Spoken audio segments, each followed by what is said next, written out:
We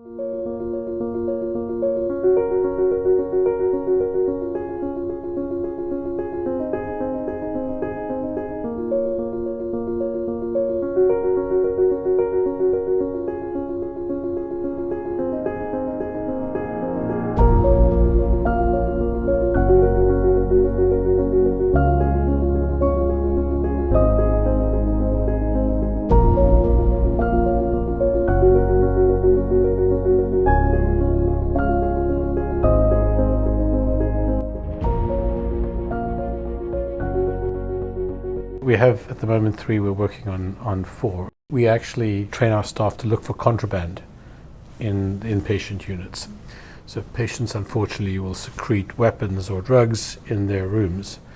And it seemed things that we find the same sorts of things in the same sorts of places. Rather than actually getting people into a room, we'd actually recreate a patient room. So one of the scenarios, we've created a patient room, looks exactly like one of the patient rooms here because we used montage from the rooms.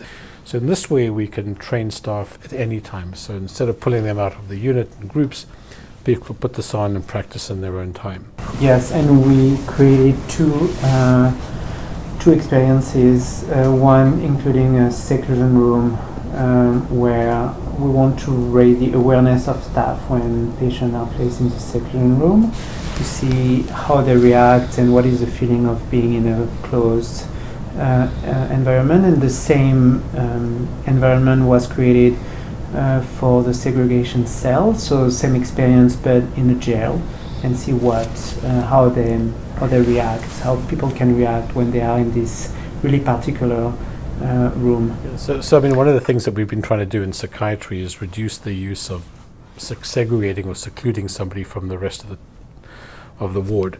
So locking people up, it's not a great thing. It's a social contract. You lose your liberties because we have to protect society and also we have to treat you.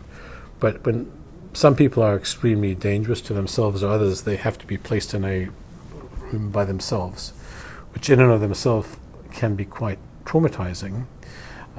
So what we try and do is, if we have to do that, we try and limit the amount of time somebody's in one of those rooms. It's difficult when you're on the other side to actually fully appreciate what it's like. So one of the things we do here is you put the headset on and you're immersed in our seclusion room. One experience is what's it like to be in those rooms. And if you've ever used virtual reality, you must recognize how immersive it is. I mean, even if you use your iPhone and a cheap headset and they put you on a roller coaster, people start falling over because you feel very anxious. So putting somebody in the room and helping them understand that, man, they're trapped in this thing and this is not the greatest idea, and people want to take the headset off, to go and do that for 24 hours can be quite harrowing. And the other thing that we try and do is, I think you tried it, so you try and get the attention of staff on the other side of the door. And we know from patients that they'll tell us sometimes people are abrupt with them, sometimes they're kind, sometimes they come quickly, sometimes they say they're going to come quickly and they don't. Sometimes there's laughter, which we think is perhaps nothing, but patients might misunderstand. So the whole idea is to give staff some sense of what it might be like in the other shoes. So when they use those fairly severe modalities, they have a better appreciation of what the person's experiencing. So hopefully we can reduce both the length of seclusion, the number of seclusions, and also our response to people who might be the other side of that door.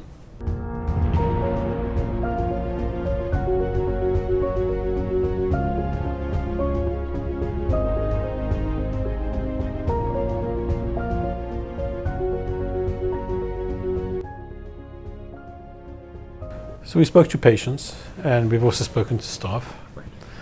And we've also been, both Sebastian and I have worked around those doors, and we've been there when people have been knocking.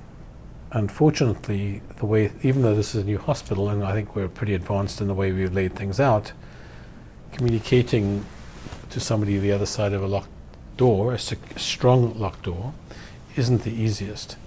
So we've seen people will knock, and there's a conversation going on, and people are laughing in the corner there, and then you wonder whether the person on the other side of the room is misinterpreting whether that laughter is at them sometimes it's extremely busy, and to get into the seclusion room, you have to go and get a number of staff people, specifically 6, who are able to go into the room for safety reasons.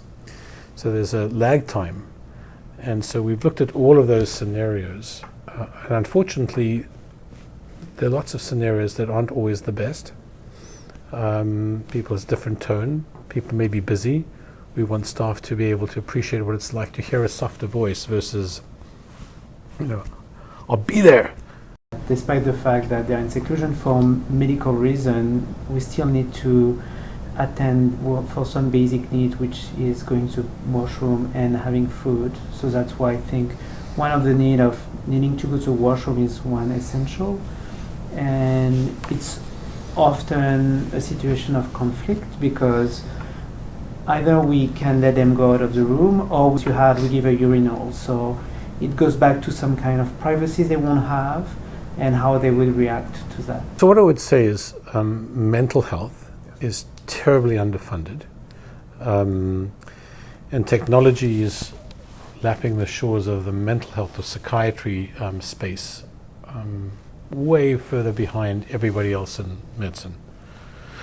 So I would like to see much better funding and more thoughts given to the use of technology and virtual reality. We observe that staff, as I just said, are really enthusiastic about using it, so that we can also convey the enthusiasm. It's used not just in academic center, but any kind of areas where mental health care is provided. It's not limited to a certain population in that it's broadly used.